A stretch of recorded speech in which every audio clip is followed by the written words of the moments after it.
Nós andamos daqui com a tropa até a altura do setor militar urbano. E quando a gente chega no setor militar urbano, tinha uma linha da Polícia do Exército. E era uma cena meio realmente hollywoodiana, porque era a linha da PM e poucos metros depois a linha do Exército, uma na frente da outra. Prepara a tropa que nós vamos entrar e vamos prender todo mundo. Ele virou para mim e falou: o senhor ia entrar aqui com homens armados sem a minha autorização? Porque eu acho que eu tenho um pouquinho mais de homens armados que o senhor. E Capelli me liga, diz: ó, o general está dizendo que não vai ter prisão. E aí eu digo ao comandante: comandante, nós vamos cumprir o que a lei manda. E aí ele diz: não vão. Acho que foi uma das piores noites de minha vida, entende? Eu naquele dia fiquei me sentindo impotente diante de um problema tão grande e precisando ter coragem e não demonstrar que estava sentindo isso para poder enfrentar o problema dali para frente. E foi aí que ele me disse o seguinte: presidente, eu estou preocupado porque pode ter uma chacina.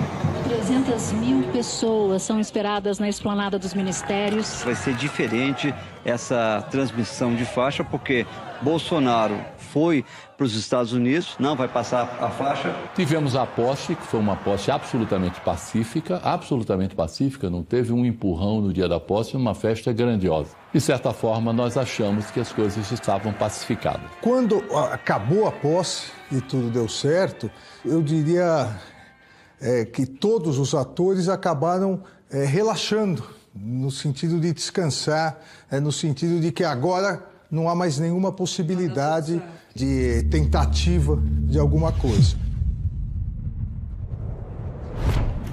Anterior ao dia 8, eu estava em missão no Espírito Santo e numa conversa de grupo, que a gente tinha aqui da polícia, juntamente com o diretor, e alguns colegas estávamos conversando e vendo a chegada de alguns ônibus. Alguém deixou de me contar a quantidade de ônibus que chegou do interior de outros estados no dia 7 à noite. Era uma coisa desordenada, em torno de 200 ônibus. Então, eu achei por bem voltar para estar aqui no dia.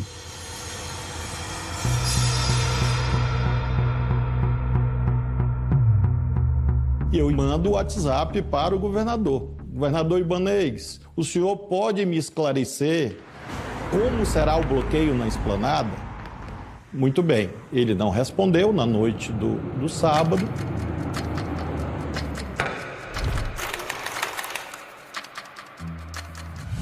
Um grupo de bolsonaristas radicais promovem desde o final da tarde atos de vandalismo. Não vamos esquecer que esse processo começou no dia das diplomações do presidente e do vice-presidente. Quando eu chego no hotel, à noite começa uma bagunça organizada, com a aquiescência da polícia de Brasília, com a aquiescência de todas as autoridades aqui de Brasília, porque as pessoas tocavam fogo em ônibus, as pessoas invadiram o prédio da Polícia Federal.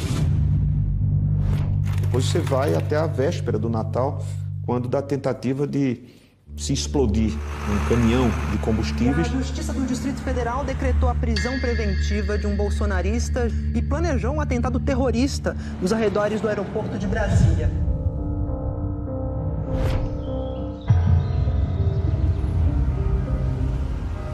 Na manhã do domingo, por volta de 9 horas, o governador me manda a primeira mensagem.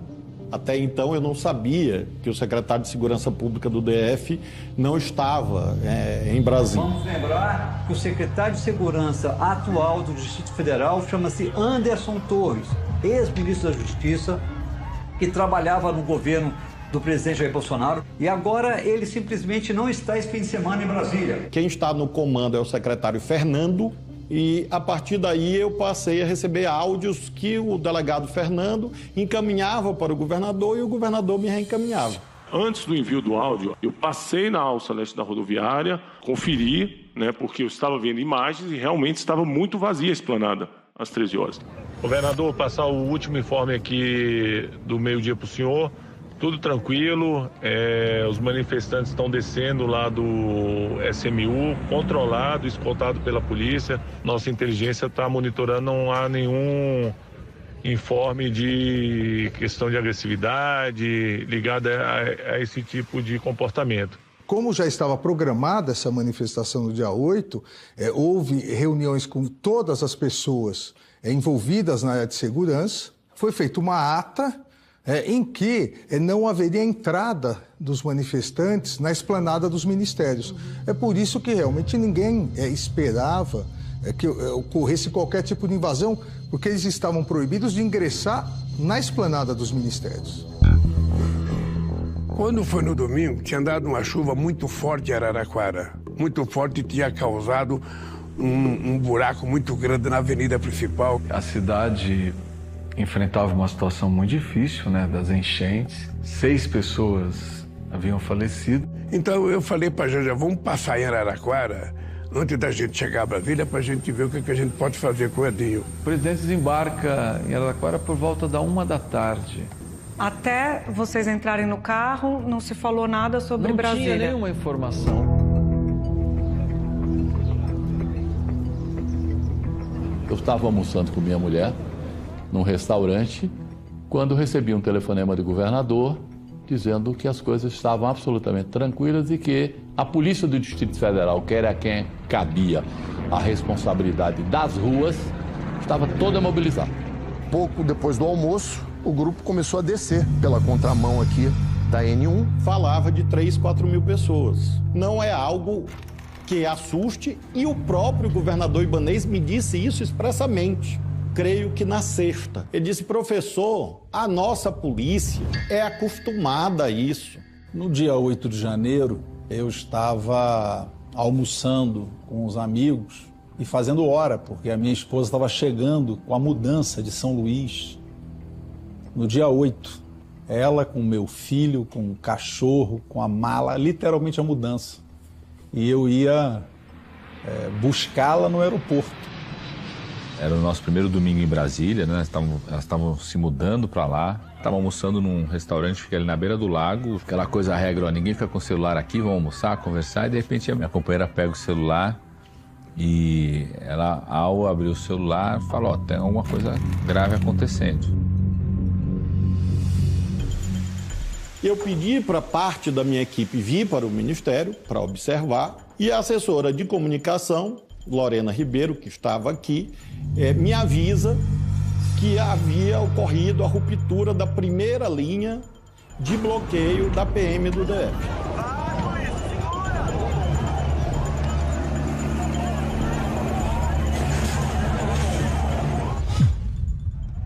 Um grande grupo de bolsonaristas que defendem posições golpistas se aproximando do Congresso Nacional. Dia 8 eu tinha viajado com a minha família, estava fora, estava em Paris. Na verdade, meu filho me avisou, vendo pelo celular, que eu estava ocorrendo uma invasão no Congresso Nacional. No dia 8 de janeiro, eu encontrava na Barra de São Miguel, eu estava saindo da praia, e aí liguei a televisão. O GDF sabia que chegaram em Brasília ontem mais de 100 ônibus. Se você coloca ali ônibus com pelo menos 40 passageiros, você tem mais de 4 mil pessoas que chegaram em Brasília só ontem, aqui, vindas de vários estados.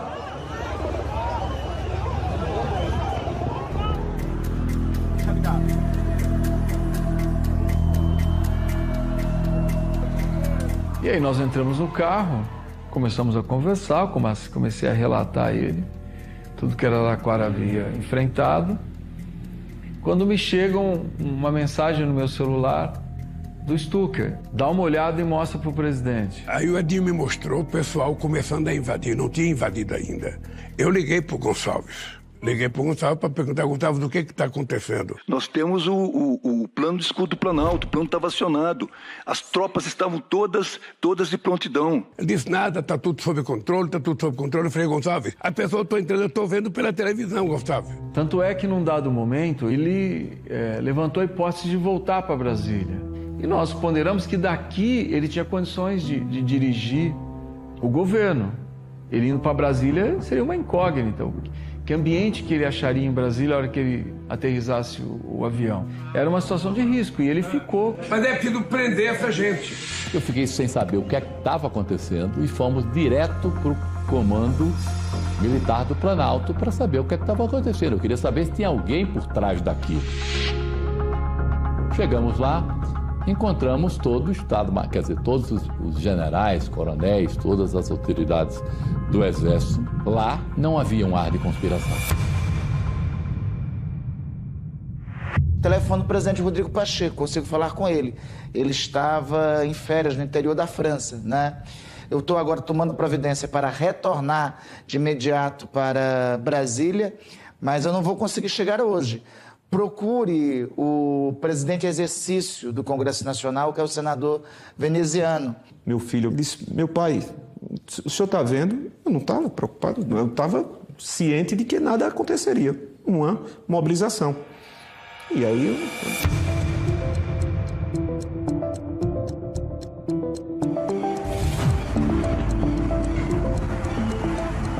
Eu lembro muito bem aqui que na hora que eles romperam, era muita gente descendo nesse gramado, muita gente mesmo.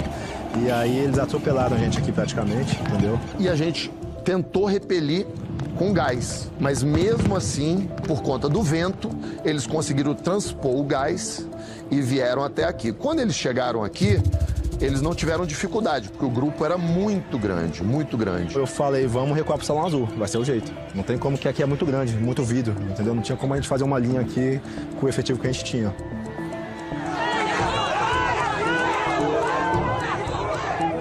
Então eu me desloco e quando eu chego é que visualmente, nesta janela, eu tenho o impacto da realidade. Quando começou o confronto, nós tínhamos 20 policiais desse lado e 16 policiais do outro lado. A tropa não conseguia avançar, então nós decidimos reposicionar a retaguarda, ok? E isso para nós doía mais do que as próprias pancadas, porque para nós a tropa de choque a gente nunca recua, mas nesse dia a fúria era tão grande que não teve jeito. Eu achei que eu já sabia o que era o medo da morte, mas naquele dia ali eu tive a certeza que eu vou morrer agora. Foi por muito pouco.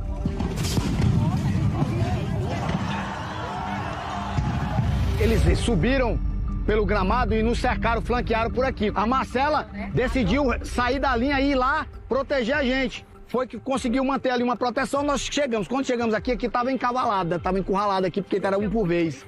E aí foi onde eles chegaram, deram uma carga e não tinha como.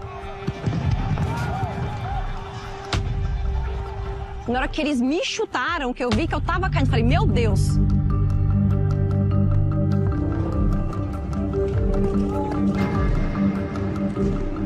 Tanto que eu não sei, eu não lembro especificamente da forma com que eu caí. Eu lembro só de estar subindo. Né? Essa é uma parte que não tem na minha memória. Como eles estavam tentando me arrastar pelo escudo, eu vi assim, ó, a única forma que eu tenho de me livrar, né, de ser arrastado por meio, literalmente, dos manifestantes, era largar o escudo. Nesse momento, quando eu larguei o escudo, eles perceberam que eu estava sem proteção, eu recebi um chute. Aí, no momento que eu caí porque no momento que eu caí, eu já recebi um golpe na cabeça, né, com uma barra de ferro. Ali eu tinha que agir. Então eu usei o lançador como tacape, peguei ele pela ponta, tanto queimei a mão, que ele estava incandescente, mas não tinha mais cadência de munição, não tinha mais, eu tinha que ir para cima para tirar ela. E aí eu fui com um tacape para cima, eu consegui colocá-la de pé, e Marcela retornou para a linha, mesmo machucada, ferida, retornou para a linha. Chegando lá, já pegou um escudo, outro escudo e já foi para a linha. E eu continuei aqui, mantendo eles à distância. Só que eu fui cercado. E aí eu fiquei para trás. Aí me deram um chute, me derrubaram, desliguei por 2 vezes e voltei. Se eu tivesse desmaiado mesmo, talvez eu tivesse morrido. Mas ali na ânsia de sobreviver, eu desligava e voltava, e a multidão em cima, arrancando máscara, arrancando carregador, tentando tomar minha arma, todo tempo tomar arma, espancando com barra de ferro. mata, mata, mata, mata. Foi quando mais 2 policiais, o sargento Damasceno e o soldado Lobato, saíram, perceberam que eles falaram pra mim que viram só uma parte do coturno ali do lado de fora da multidão. Eles pensaram, cara, tem um cara lá. Aí saíram e foram me resgatar. Esses 2 camaradas é o que eu falo que são meus, além de irmão de farda, de profissão, são irmãos de sangue ali. O anjo da guarda, né? O anjo da guarda ali foi que me salvaram. Os caras são guerreiros. São. Porque foram buscar a gente nas garras da morte. Eu busquei essa daqui e os outros 2 me buscaram ali. Eu ligo para o governador Ibanez, novamente. Ele não pôde atender, infelizmente. O secretário de Segurança Pública estava nos Estados Unidos. O governador estava incomunicável naquele momento. Fiz uma primeira ligação para o governador Ibanez. Uma vez consegui falar, a informação que ele tinha, que as coisas estavam todas dentro de um padrão de normalidade, e eu dizendo, bom, eu não estou vendo isso na televisão. Já há informações de que golpistas estão dentro do Congresso Nacional, mais especificamente no Salão Verde, que é o que dá acesso à Câmara dos Deputados. Durante as tentativas de invasão, nós, em contato direto com o pessoal da direção do DEPOL, que teve uma luta muito grande para preservar o plenário da casa. Foi o que eles conseguiram preservar. Ele falou, faça tudo ao seu alcance para que eles não invadam o plenário Ulisses Guimarães, que é o símbolo maior da Câmara dos Deputados. E foi o que a gente fez. Aqui eu tinha, no dia, no auge da situação, eu tinha 90 homens. E eles tentavam fazer com que a gente desistisse de proteger o plenário, justamente dizendo, olha, a gente vai botar fogo no plenário, vocês vão morrer queimados, e a família de vocês, etc. Eu não vou mentir, estávamos todos com medo, havia colegas nossos chorando, 2 linhas de policiais aqui, só que aí a turba começou a empurrar, e aí quebrou o vidro, essas portas caíram, né? E aí, a partir desse momento, é que a gente entrou com a primeira linha de gás.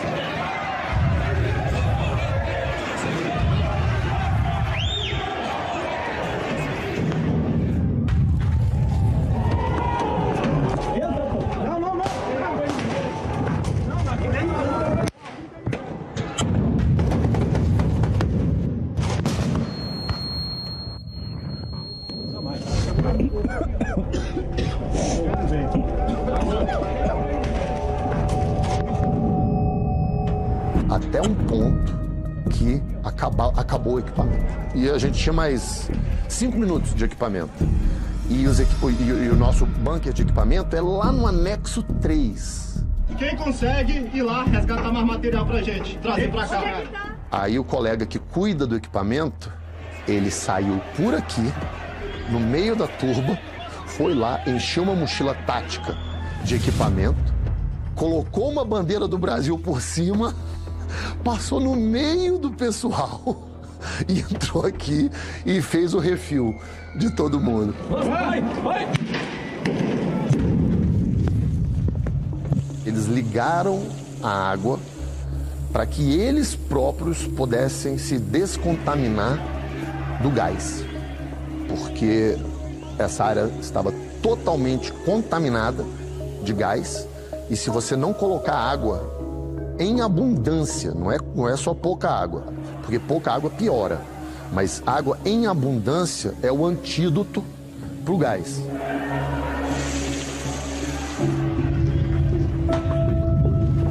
Aqui temos a Câmara, o Senado, e eles já tinham sido expelidos lá do Salão Verde. E a batalha continuava aqui do lado de fora. Então eles acharam essa escada, que é bem protegida por uma grade, e arrebentaram essa grade para entrar no plenário. Aí eles arrebentaram essa porta de metal e entraram sem saber o que era. Só que no que eles entraram, o meu pessoal já estava bem ali. E aí eles foram para lá, que é o Senado. Galera, vamos fazer uma linha atrás do coisa de vidro. Bora, faz uma linha. Que estava à frente, né, comandando o grupo de 60 integrantes da Força Legislativa era Gilvan. E ele me ligava. Dava para ouvir gritos, uma gritaria generalizada, dava para ouvir orientações da parte de Gilvan. Ó, tem um cara com estilingue ali, hein? Abaixa a viseira. Aqui nesse exato local, eu vi pela dimensão, né, que dava pra gente fazer uma linha aqui. Então a gente se posicionou e daqui eles não conseguiram passar, entendeu? Então aqui a gente fez uma linha, tanto aqui quanto ali na divisa com o Salão Verde.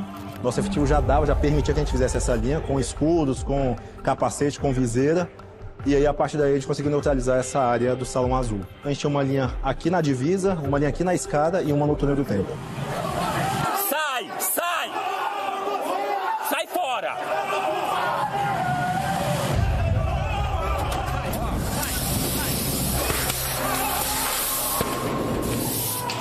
É fora, filho da puta!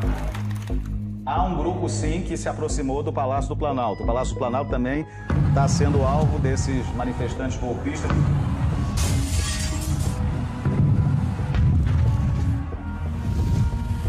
Até a ficha cair, eu falei, ô Rogério, isso é fake, pô. Não, isso é impossível, isso não está acontecendo. Aí ele me chamou, né?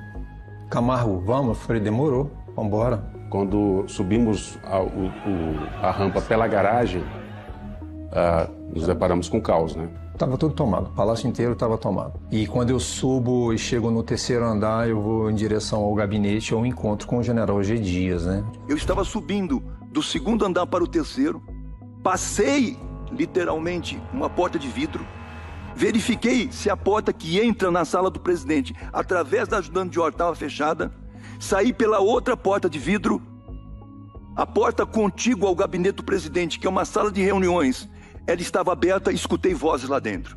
Entrei, vi 3 pessoas no fundo da sala, escondidas. Tirei-os e mostrei qual era o caminho para o segundo andar. Não, pode deixar que eu vou dar uma olhada, mas não vai acontecer nada, está sob controle. Eu falei, Gonçalves, não está sob controle, Gonçalves. As pessoas invadiram o palácio, não tem ninguém lá para dizer não. Não tem ninguém para fechar uma porta. Alô? Eles já estão dentro do palácio. Destruíram o plenário das férias.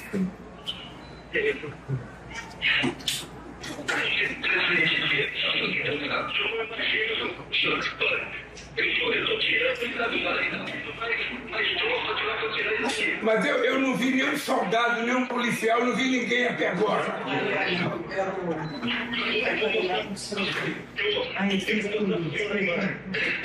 É para tirar eles mesmo. E aqui na minha sala, fica uns 50 metros aqui do GSI, né? Então, quando eu cheguei no GSI, estavam ali os oficiais do GSI e o G. Dias estava ali. Ele falou para mim, era 360 graus, né? É importante dizer que, por exemplo, o plano escudo do Planalto é um plano de segurança, é um plano preventivo. O que é o plano escudo? É uma teoria ou é uma ação tática, prática e efetiva para proteger o Palácio do Planalto? É uma ação prática, efetiva, que não foi cumprida na sua integridade. Por que ela não funcionou? Nós estamos... Ou Vossa Senhoria não tinha competência para dirigir a equipe? Nós estamos na primeira semana com uma estrutura que eu herdei, a ordem foi dada, pode não ter sido cumprida na integridade. Depois dos acontecimentos do 8 de janeiro, a Comissão de Controle das Atividades de Inteligência do Congresso Nacional solicitou ao Gabinete de Segurança Institucional que fossem encaminhados a ela os eventuais alertas de inteligência que a ABIN havia feito. Saulo, da ABIN, escreve para o general Gonçalves Dias. Há convocação de atos para os dias 7 e 8 desse mês. Esses atos seriam em frente ao Congresso. Saulo, da ABIN, escreve mais uma vez para o general Gonçalves Dias. Há risco de ações violentas contra edifícios públicos e autoridades. O general Gonçalves Dias responde então para Saulo, da ABIN. Bom dia, vamos ter problemas. Saulo da ABIN responde para o general Gonçalves Dias. Estimativa da Secretaria de Segurança Pública do Distrito Federal é de 126 ônibus até o momento, o que daria em torno de 5.000 manifestantes, se somados aos que vieram por meios próprios ou já estavam aqui. Pequenos grupos começam a se movimentar. Há o sentimento entre os manifestantes de que as forças de segurança do Distrito Federal e o Exército Brasileiro não irão confrontá-los. Em todo o acampamento circulam conversas e mensagens de aplicativo afirmando que a Polícia Militar e as Forças Armadas os estariam apoiando. O presidente pede para ligar a televisão e uma das tempestades, ela queimou. Nós nunca imaginamos que precisaria trocar a televisão, que o presidente ia precisar da televisão.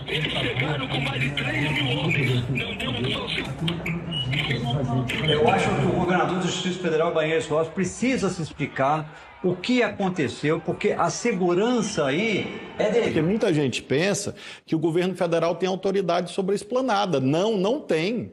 A esplanada não é uma BR, a esplanada é uma via urbana, sob a autoridade do GDF. Tanto que os órgãos que, respectivamente, garantem a segurança dos prédios, atuam dentro dos prédios ou na fronteira do prédio. Então, a Polícia Legislativa da Câmara, a Polícia Legislativa do Senado, a Polícia do Supremo e, no caso do Palácio Planalto, o Exército, por intermédio do GSI. Eles atuam ali. E na esplanada, a PM do DF. Eu acho que foi um conjunto que aconteceu. Nós tivemos falha da Polícia Militar do Distrito Federal, nós tivemos falha do Batalhão do Exército, que defendia o Palácio do Planalto, nós tivemos diversas falhas em conjunto. E eu tenho certeza que isso, a investigação vai poder e vai apurar tudo que nós temos. A polícia acabou autorizando o ingresso. Tem uma imagem que mostra a polícia fazendo escolta desses manifestantes e, num determinado momento, se perdeu o controle. Você via policiais rindo, você via policiais tirando selfie com os manifestantes. Você vê a polícia abrindo espaço para eles passarem. Ou seja, houve uma facilitação que nunca tinha visto na história desse país.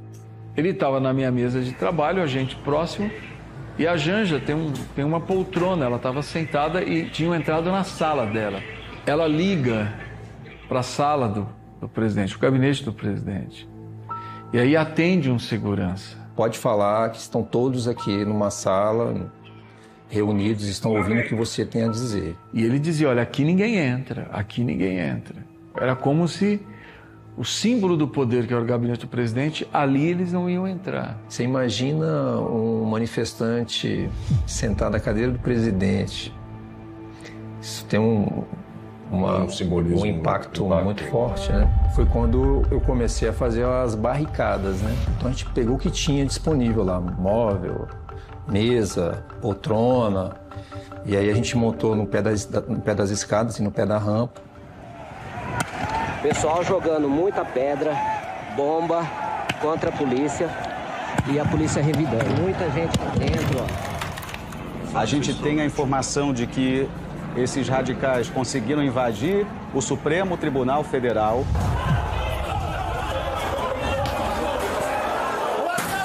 É uma quantidade absurda de pessoas, de golpistas invadindo o Supremo e, olha, há uma reação da multidão, hein? Há uma reação da multidão jogando objetos sobre os policiais. O nível de ódio contra o Supremo era muito maior do que contra os outros prédios. A minha grande preocupação naquele momento é que essa ação pudesse levar a algum tipo de vítima fatal. Eu me lembro que o Capitólio, por exemplo, tiveram 6 vítimas fatais. Eu fico imaginando o que poderia mudar de narrativa em relação ao que foi o golpe se tivesse tido alguma vítima fatal. Imagine se fizesse uso de arma de fogo. Um desastre, um terror que poderia, inclusive, acelerar o discurso da necessidade da glória, né? A necessidade de se colocar, entre aspas, ordem através da presença das forças de defesa. Eles quebraram a presidência! Bora, recuando devagar em minha, galera! Eu liguei ao presidente e ele perguntou, e aí, o que fazer? E eu cumpri o meu papel de assessoria técnica e abri o cardápio a ele. Então, o senhor tem intervenção federal, existe a GLO, existe o estado de defesa, existe o estado de sítio. Abri esse cardápio aí. E aí, quando se abre o debate sobre a GLO, a Janja ela está sentada nesse momento, e ela fica em pé e diz, GLO não, é entregar para os militares. Inclusive foi a Janja que marcou. Não aceita GLO, porque GLO, tudo que eles querem é tomar conta do governo. Se eu dou a autoridade para eles, eu tinha entregado o poder para eles. Teve um momento de embate, né? Entre eu e o general Dias, por exemplo, de que eu me exaltei mesmo. Eu falei assim, ô general, o senhor não precisa de GLO para entrar lá no Palácio do Planalto e esvaziar as pessoas que estão lá. Só essa quantidade de polícia não vai dar conta de conter. Se o exército não chegar, vão acabar com tudo aqui na esplanada. A fala deles é o seguinte, a gente só consegue controlar isso aqui se baixar a GLO. O presidente ligou algumas vezes. Numa das vezes eu estava lá e na hora desse telefonema que o presidente deu, não sei com que ele falou no telefone, parece que ele cobrou para que colocassem mais soldados na rua. E alguém gritou que os soldados, isso é uma verdade, o exército só pode ir para a rua com GLO, a garantia da lei e da ordem. E o presidente disse, não, com GLO eu não quero. E alguém disse, só pode ir com GLO. E houve um entendimento que alguém disse, vamos colocar uma GLO para ir para as ruas. Também temos a informação de que o Gonçalves Dias e o ministro Musso diziam para o senhor, pegando o pulso dos militares da hora, que a esplanada só esvaziaria se houvesse a GLO. O senhor recebeu essa informação? Recebi e disse que não ia ter GLO.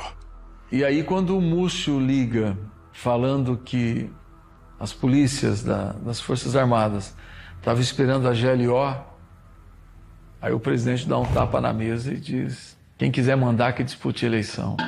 Vários réus disseram que tiveram palestras no quartel, não só aqui, mas dos quartéis que vieram de outros estados, para que invadissem os prédios públicos, né, o Supremo Tribunal Federal, o Palácio do Planalto e o Congresso Nacional, invadissem e ficassem até que fosse decretada uma GLO, para convencerem os militares, quando esses chegassem para tirar, a aderirem ao golpe.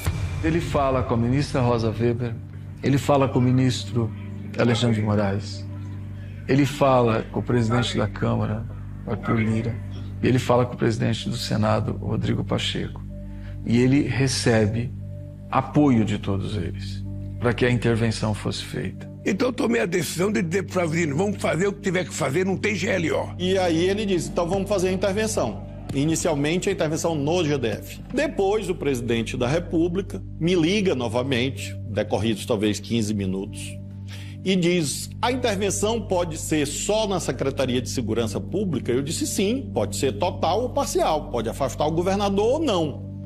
Falando do ponto de vista constitucional. Ele disse, então eu quero a intervenção só na segurança. E por WhatsApp a gente foi fechando o decreto de intervenção. Ele, a princípio, ele sugere o Flávio Dino. E aí eu me lembrei que eu tinha sido diplomado senador alguns dias antes do 8 de janeiro, um caso perto do Natal.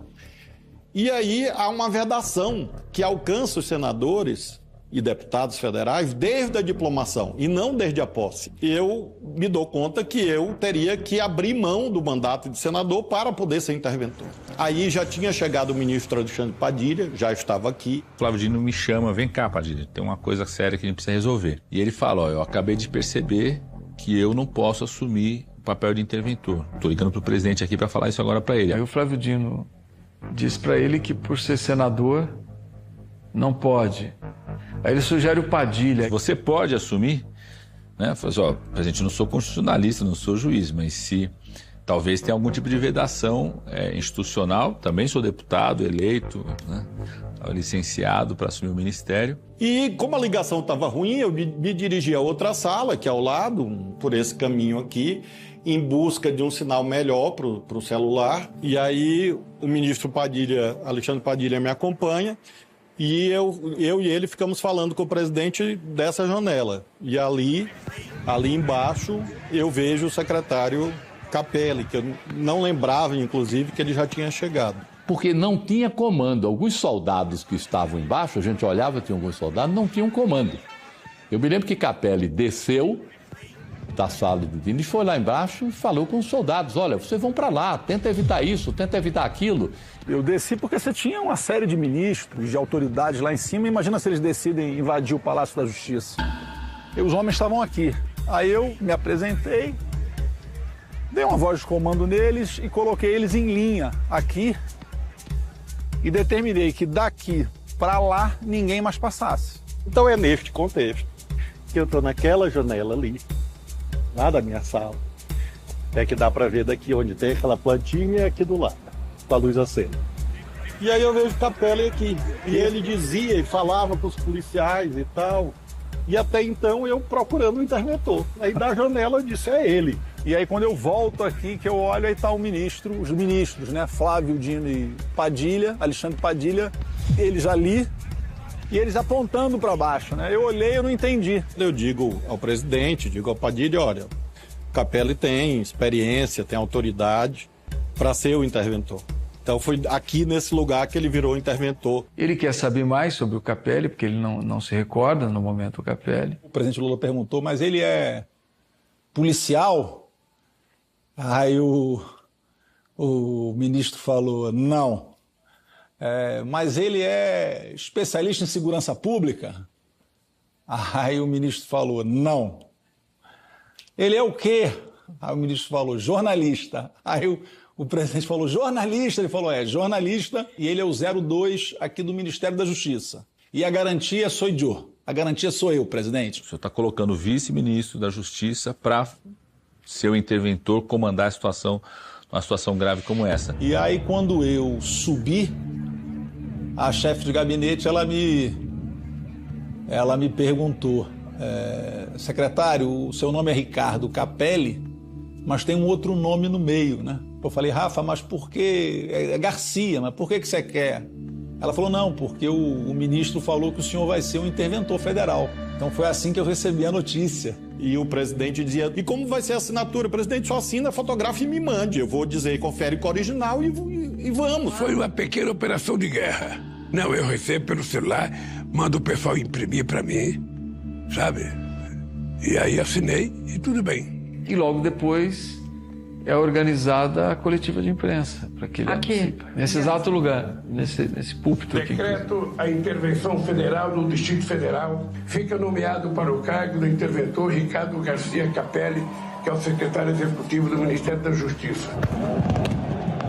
O governador do GDF só veio atender uma ligação minha quando o presidente Lula já estava anunciando lá em Araraquara que ia entrar com a intervenção federal no GDF. Vou lembrar como se fosse hoje, assim, a fala dele é a seguinte: ministro, tem uma polarização no país, o Brasil está polarizado e eu, governo do GDF, que vou sofrer as consequências disso? Eu falei, não tem outra coisa a fazer, não ser prender esse governador. Ele está participando do evento, ele é cúmplice disso. Ele concordou com isso, ele negligenciou, ele não agiu corretamente, ele não cuidou que a polícia cuidasse das coisas que estavam acontecendo durante todo o período, todas as manifestações de uma semana antes, uma semana depois. Ele era conivente com o caso. O governador Ibanez foi afastado, não foi por determinação do governo, foi por determinação da justiça. Ou a gente permite que cada um cumpra com a sua função, e essa função era da justiça brasileira, não minha. Nós entramos às 18h50 do dia 8 de janeiro com um pedido de prisão de todos os vândalos e pedimos a prisão e o afastamento cautelar de toda a cúpula da Força de Segurança Pública do Distrito Federal. Há um pedido expresso da Advocacia Geral da União para que todas as autoridades públicas, independentemente de grau, que tivessem eventual envolvimento, fossem afastadas. Qual era um grande receio? Que fosse algo maior, que pudesse ocorrer uma eventual contaminação da Polícia Militar em outros estados e pudesse acontecer também eventual leniência de governadores em outros estados. Na minha visão, o que eles apostaram ao tomar a sede dos três poderes aqui, isso poderia gerar um efeito cascata pelo país, que eles poderiam desestabilizar as polícias pelo Brasil, que eles poderiam ter levantes nas principais cidades do Brasil e que isso poderia criar um impasse no país. E foi importante esse afastamento, no caso do governador do Distrito Federal, o afastamento, no caso do comandante da PM, a prisão, para mostrar que as autoridades democratas, né, o Poder Judiciário não iria compactuar e não iria permitir que outros estados pudessem aderir a esse movimento golpista. O que era importante era que alguém assumisse o comando da polícia de Brasília. Ela estava sem comando. As pessoas que estavam comandando eram favoráveis, sabe, ao golpe. E ele perguntou, qual é a missão, comandante? Eu disse, a missão, Capelli, é o seguinte, está aqui o decreto, assinado pelo presidente da República, e você vai descer e vai se apresentar para o primeiro oficial que estiver aqui na esplanada e diga que você está assumindo o comando em nome do presidente da República. Então, eu saí daqui, fui direto para a sede da Secretaria de Segurança Pública, reuni lá os principais, o que existia de comando naquele momento. Teve uma reunião realmente séria, que necessitava, né, devido à questão.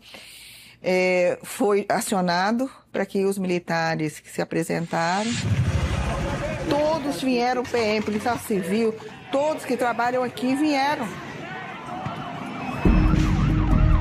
E aí ele, tempos depois, ele passa aqui já com a polícia e com a Força Nacional, meio que conduzindo as pessoas. Eu vi aqui da janela e nesse momento, também, quase que simultaneamente, apareceram mais policiais do Distrito Federal, da PM do DF. Eu vi a chegada, eu vi carros, eu vi um helicóptero.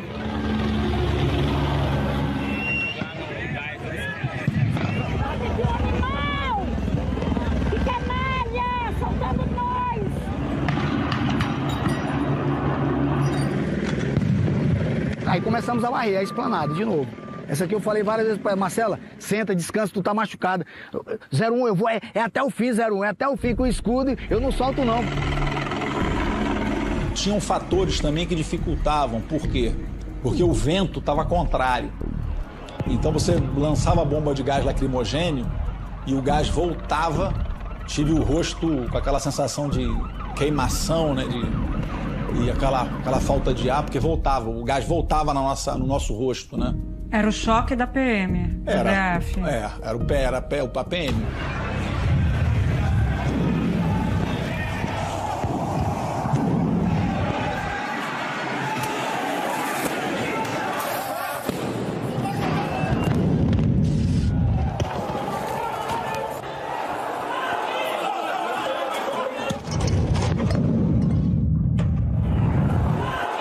Bora, Zesto! Faz a linha, porra! Fecha a linha aí! Não abre não, caralho! Bora, fecha a linha! Comando! Comanda a tua tropa, porra! Senta todo mundo! E aí, quando entraram, já foram mandando todo mundo deitar. Os invasores, inicialmente, eles foram sendo algemados com algemas metálicas. Com as algemas metálicas dos policiais. Como eu sabia que ia ser insuficiente, eu solicitei ao chefe da segurança do GSI que trouxesse aqueles equipamentos aqueles garrotes que servem... Os lacres, né? Os lacres que servem como algema de plástico. Descartável. Eu encontrei lá embaixo o coronel Jorge Naime. Eu fui saber depois que estava de férias, mas que apareceu, né? Eu estava de licença regulamentar, devidamente publicada, devidamente deferida, e no momento que eu fui chamado pelos meus irmãos para o combate, de imediato me apresentei. Quando Capelli chegou na esplanada, os prédios já estavam retomados, já estavam sob controle da Polícia Militar. Com ele, eu tive alguns embates no dia 8, porque eu dava o comando para que a tropa andasse, mas ficava claro que ele não estava de acordo, porque ele segurava a tropa, ele não estava de acordo em avançar e prender. Nós andamos daqui com a tropa até a altura do setor militar urbano. Pro QG? Pro QG. Efetuamos prisões na rodoviária e queríamos prender outros ao longo do caminho antes do setor militar urbano. Então a luta foi andar até lá, né? Eu acho que a gente chega lá por volta de 9, 10 da noite.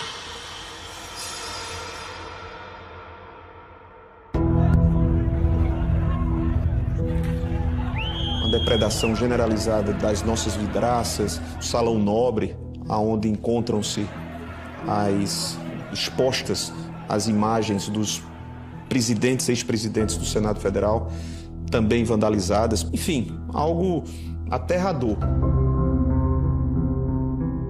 As obras do Atos Bocão estavam danificadas, algumas das pinturas da galeria dos presidentes do Senado estavam destruídas, né?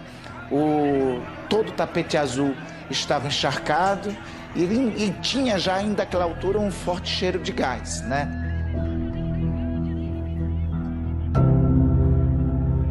As lideranças ficam no térreo ali, todas as janelas quebradas, os quadros de internet, de logística de rede, tudo destruído, queimado. Quebraram aqueles vidros todos ali daqueles azulejos. Fica ali no Salão Verde, o tapete.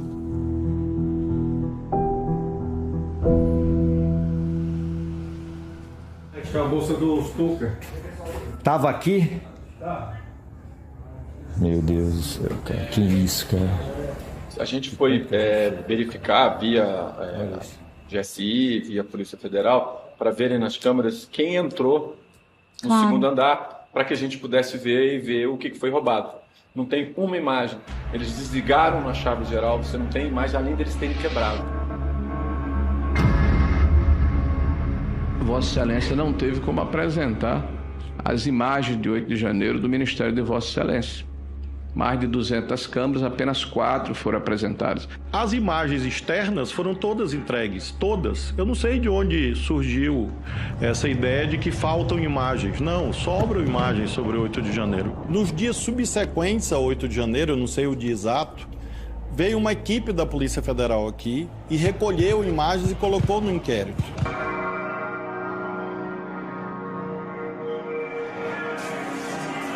Eles não roubaram os computadores. O que eles fizeram? Eles abriram os computadores e puxaram os HDs. Os HDs. Depois, quando alguns foram detidos, né, no final, foi feita uma revista. Não acharam um HD, não acharam uma máquina fotográfica. Era perceptível que havia ali pessoas que não sabiam exatamente o que estavam fazendo, mas havia também pessoas extremamente preparadas, taticamente, tecnicamente e em equipamentos.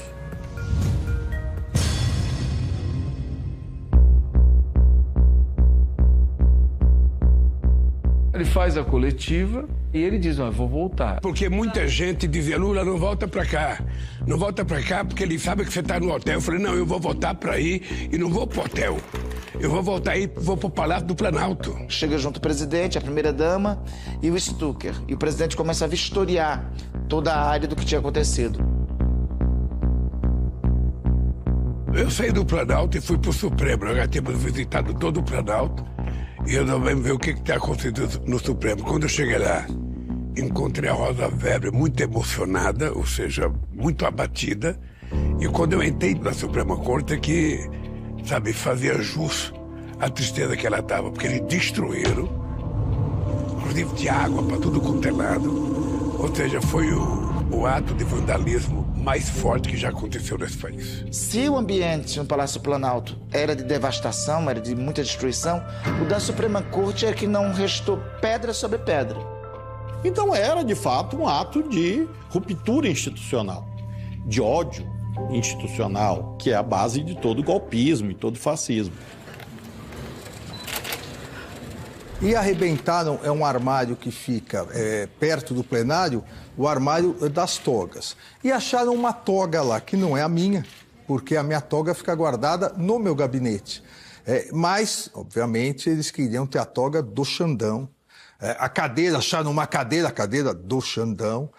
Então, isso é mais marketing deles do que outra coisa. Se eu me senti pessoalmente atingido, não. Eu me senti institucionalmente atingido pelo desrespeito ao Supremo Tribunal Federal, pelo desrespeito ao Poder Judiciário, pela tentativa de obstruir o Poder Judiciário e destruir o Poder Judiciário.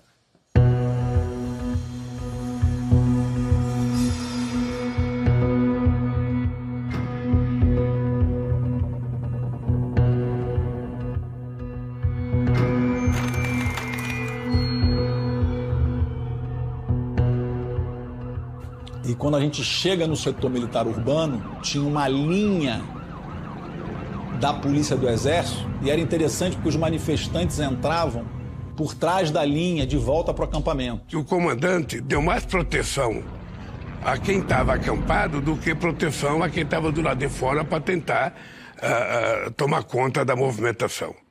E aí estava ficado claro que o comandante do Exército não tinha autoridade de mexer naquilo. Capelli me liga e diz, mestre, é para fazer as prisões? Eu digo, claro, estão todos em flagrante.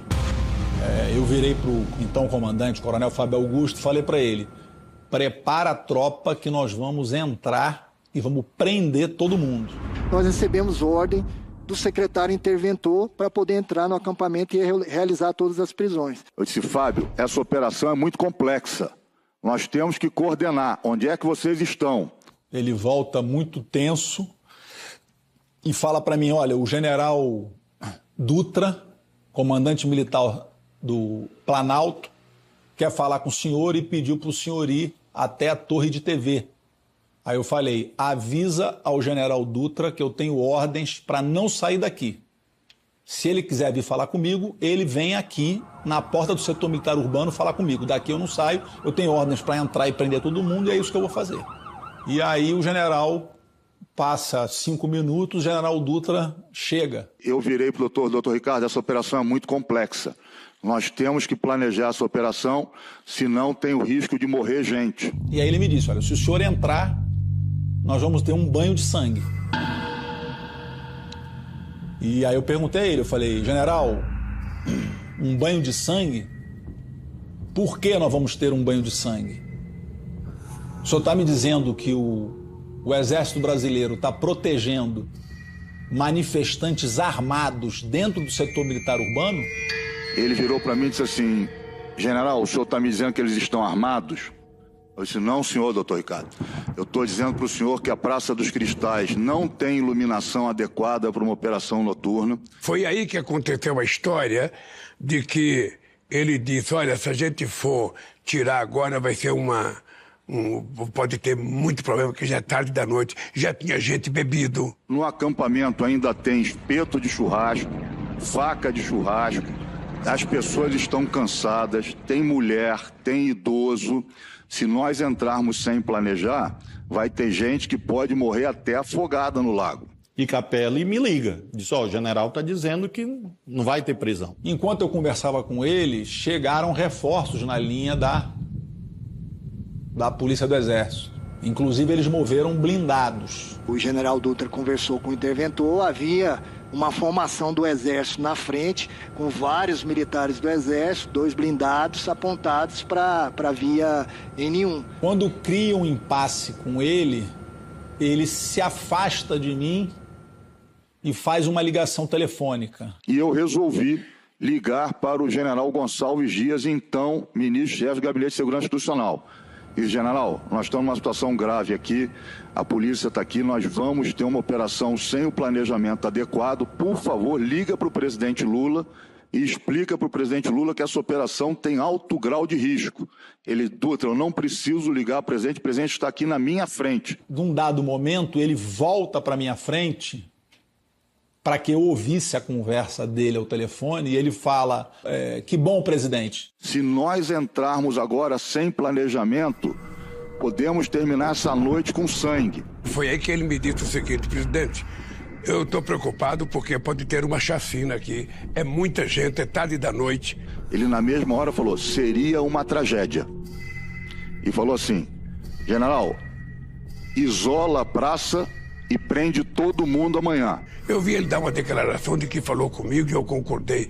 Lógico que eu concordei, eu não queria que tivesse genocídio, eu não queria que tivesse violência. Por isso que eu falei, a gente vai cercar o acampamento, não vai deixar sair ninguém. E eles colocaram o tanque lá muito mais para proteger o acampamento do que para dar força para nós. Enfim, ele dá a entender que o presidente teria concordado. Ele dá a entender se aconteceu ou não, eu não posso afirmar. Aí ele desliga o telefone e fala, olha, eu conversei com o presidente ponderou, está concordando em a gente ter mais calma. O general Arruda, comandante do Exército, quer falar com o senhor lá no QG. Vamos lá? Eu falei, pois não, vamos lá. Chegamos na porta do QG, estava o general Arruda, lá embaixo, com muitos generais que eu não consigo afirmar todos, mas boa parte ou quase todo o alto comando. Ele me cumprimenta, muito sério. Nós subimos para a sala dele, sentamos numa mesa e assim que eu sento, ele virou para mim e falou: o senhor ia entrar aqui com homens armados sem a minha autorização? Aí eu falei: general, eu tinha ordem de entrar, mas ia avisar o senhor. E aí ele vira pro coronel Fábio Augusto e fala pro coronel Fábio Augusto: porque eu acho que eu tenho um pouquinho mais de homens armados que o senhor, né, coronel Fábio Augusto? Eu percebi que o ânimo, o clima estava bastante tenso e passei a argumentar com o general Arruda sobre a necessidade de imediatamente desmontar o acampamento e prender todos que estavam ali. E eu fiz a afirmação e falei para ele: o senhor concorda, general? Aí ele falou: não. Eu pedi para que os ministros fossem lá conversar com o Arruda, para dizer para ele que era preciso acabar, de uma vez por todas, sabe, com aquele acampamento, que não era mais possível ficar aquele acampamento. E eu chego na altura em que o Capelli havia me dito que a PM estava. Só que quando eu viro, eu vejo a polícia do Exército em formação, 2 ou 3 linhas, mas não de frente para o acampamento, de frente para a PM. E eu vi também uns blindados, na minha visão, tanques, eu não sei o nome técnico, mas blindados do Exército se locomovendo, saindo de vias e se agrupando ali, com soldados aparatados, como se fossem para um combate. Subimos para a sala do alto comando. Nós fomos conduzidos a uma sala em que estavam vários militares. E chegamos eu, Múcio e Rui. E aí eu digo ao comandante, nós vamos cumprir o que a lei manda. E aí ele diz: não vão. Tenho absoluta certeza que torciam por uma virada de mesa porque tinham ojeriza, ódio. O ódio nos olhos. Um ódio que não é presumido, eu vi ao que nós representávamos. Era a maioria? Não. A imensa maioria das Forças Armadas no dia 8 de janeiro foi legalista. E isso também ajudou, porque se houvesse uma adesão naquele momento da maioria das Forças Armadas, é claro que o manejo ia ser muito mais difícil. A única coisa que eu me lembro, todos muito silêncio, né? Mas eu não me lembro, não vou saber dizer qual foi especificamente, mas eu me lembro de um que argumentou que manifestações como essas também aconteceram no impeachment da presidente Dilma. Quer dizer, com uma comparação absolutamente despropositada, esdrúxula e inaceitável. E nessa reunião maior não teve manifestação de generais dizendo: manifestação nas ruas é normal? Não. Aconteceu, não, a gente viu nos outros governos. Não, até porque eu não ousei perguntar, porque eu tive medo das respostas. Por que o senhor teve medo das respostas? Júlia, evidentemente, o presidente me trouxe para fazer um processo de pacificação, não é? A suspeição é muito ruim quando você está numa mesa de diálogo, se eu vou conversar com você e você acha que eu estou desconfiando de você, ou eu acho que você está desconfiando de mim. Então nós precisávamos conversar para poder caminharmos para um processo de pacificação. Mesmo que eu desconfiasse, ou que eu tivesse sinais de desconfiança, eu não podia materializá-lo naquela hora. E nesse impasse, eu não lembro bem se foi o Múcio, eu creio que foi o Múcio, que propôs que nós fôssemos para uma sala menor, ao lado. E sentamos nessa sala, eu, o ministro Rui, o ministro Múcio, o comandante Arruda e o general Dutra, que eu não conhecia também, conheci naquele momento. E aí nós temos um longo debate. Hoje, descrever não tem a carga emocional do momento. E nós fizemos o acordo de prender às 6 horas da manhã. ministro Alexandre de Moraes determina a desocupação em 24 horas dos acampamentos realizados nas imediações dos quartéis generais e outras unidades militares para a prática de atos antidemocráticos e prisão em flagrante de seus participantes pela prática dos crimes previstos nos artigos 2º, 3º, 5º e 6º. Na hora que o Exército disse aqui não entra, que a Polícia Federal resolveu concordar que se entregava, que os manifestantes seriam entregues no outro dia, as coisas começaram a caminhar. Mas parece, por um lado, que assim, a última palavra foi do Exército. Não. Sim, aqui não entra. Não, mas não foi. Depois a própria Polícia Federal, o próprio Capelli, as próprias pessoas que não eram do comando, chegaram à conclusão que seria imprudente um enfrentamento. Nós tínhamos outros problemas para serem enfrentados. Havia pessoas que apostavam naquilo como deflagrador de uma crise, de um impasse institucional e que nós íamos perder a governabilidade. Não pode parar a investigação enquanto a gente não descobrir, sabe, quem financiou. Porque isso não foi de graça, isso teve gente que financiou. Se você olhar o que aconteceu em 31 de março de 64, as pessoas acham que um golpe tem um planejamento milimétrico. Não é assim que a história é construída. Quando o Mourão desceu de Juiz de Fora para o Rio de Janeiro, ele não tinha um plano detalhado, milimétrico do que ia acontecer. Ele desceu. Se tivesse havido resistência, o desfecho talvez pudesse ter sido outro. Não houve. Então a história ela é construída no calor dos acontecimentos. Não houve um golpe porque, na minha visão, não houve maioria no alto comando do Exército. O alto comando do Exército se manteve legalista, leal à Constituição. Se não tivesse tido esse acordo nessa noite, talvez a gente tivesse outro desfecho. Eu já pensei nisso semanas, meses.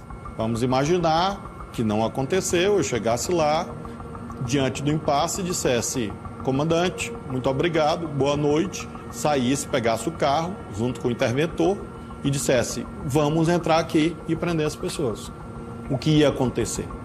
Então, no Tribunal da História, que é um tribunal mais distanciado, eu creio que a imensa maioria vai concordar que o acordo foi certo. As pessoas mais sérias não brincaram em serviço. As pessoas mais sérias tomaram as posições que tinham que tomar e restabelecemos a normalidade. Tem muita gente que está na mira e pode ficar certo que vai ser encontrado. É apenas uma questão de tempo.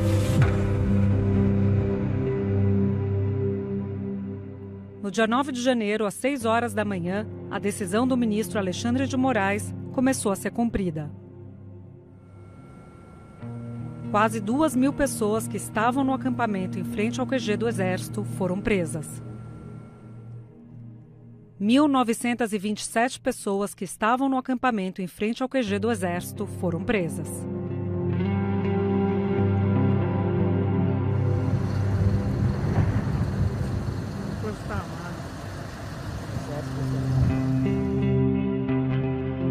Representantes dos 26 estados e do Distrito Federal caminharam com Lula até o Supremo em apoio à democracia.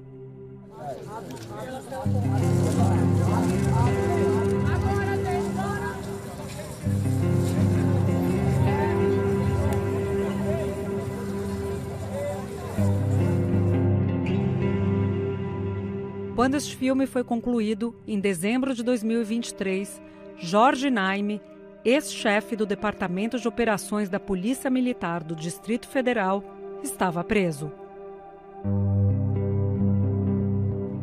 E Fábio Augusto, ex-comandante da Polícia Militar do Distrito Federal, também estava preso. Anderson Torres, ex-secretário de Segurança do Distrito Federal, ficou preso do dia 14 de janeiro de 2023 até 11 de maio de 2023.